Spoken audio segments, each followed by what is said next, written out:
இப்போ நான் உங்ககிட்ட ஒரு விஷயம், அது நடந்த விஷயம் ஒன்று சொல்ல போகிறேன். மல்கோவா ஆண்டியும் விடலை பையனும்.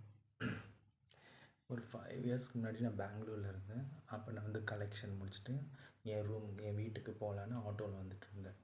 ஆட்டோவில் வந்துட்டு வீடு பக்கமாக வரும்போது ஒரு சைக்கிளில் வேகமாக ஒரு பையன் எங்கள் ஆட்டோ இடிக்கிற மாதிரி வந்துட்டு அப்படியே வளைச்சிட்டு போயிட்டான்.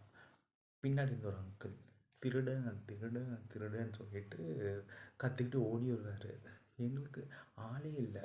1 மணி 2 மணி அந்த டைம் இருக்கும். எல்லோரும் வீட்டில் தூங்கிட்டு இருப்பாங்களோ, அது என்ன ஜல்சா பண்ணிட்டு இருப்பாங்களோன்னு தெரில. அப்புறம் அந்த மாதிரி நேரத்தில் இந்த அங்கிள் மட்டும் திருடன்னு கத்திட்டு ஓடி வந்தார். ஓடி வந்தோடனே நான் அந்த பையனும் சைக்கிள் வேகமாக போகிறேன். அப்புறம் எங்ககிட்ட பார்த்தோன்னே திருடன்னு சொன்னோடனே அவர் வந்து வாமா போய் பிடிக்கலாம் அப்படின்னு வண்டி போய் வளைக்க சொன்னார்.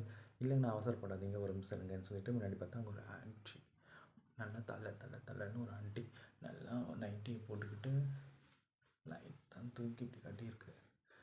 அது ஒரு மாட்டிக்கிட்டா முடிப்பாங்களே அந்த மாதிரி ரியாக்ஷன் இருந்துச்சு.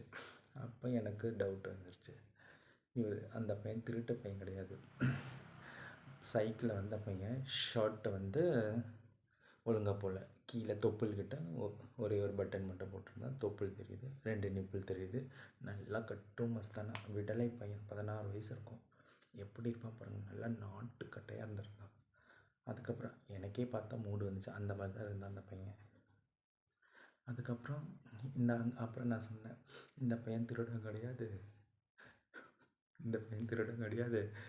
இந்த பையனும் அந்த ஆண்டியும் நல்லா ஓல்னு ஊற்றிட்டு இருக்கும்போது அந்த அங்கிள் வந்து திடீர்னு கதை தட்டியிருப்பார். தட்டுனே இந்த பையனுக்கு என்ன பண்ணுறதுன்னு தெரியாது. வயசு பையன், முன் அனுபவம் கிடையாது. அதனால என்ன பண்ணுறது, ஓத்துட்டு படுக்க போட்டு ஓத்துட்டு இருந்தானோ இல்லை குனியை வச்சு குத்திட்டு இருந்தாலும் தெரியல. டக்குன்னு கதை சவுண்டு கேட்டோன்னே கதவை திறந்துட்டு குடுன்னு ஓடி வந்து சைக்கிள் எடுத்துகிட்டு வேகமாக போயிட்டான். அப்போ தான் நம்ம வந்து வரும்போது நம்மளை இடிக்கிற மாதிரி வந்துட்டு போயிருக்கான், இதை கொஞ்சம் நினச்சி பாருங்க அப்படின்னு சொன்னேன் அந்த ஆட்டோக்காரனாட்ட. அவர் நினச்சி அவருக்கும் சிரிப்பு தாங்க முடியல, எனக்கும் சிரிப்பு தாங்க முடியல. இந்த மாதிரி உங்கள் ஃப்ரெண்ட்ஸ், முக்கியமாக யங்ஸ்டர் உங்களுக்கு உங்கள் ஃப்ரெண்ட்ஸுக்கு இந்த மாதிரி நடந்திருக்கும்.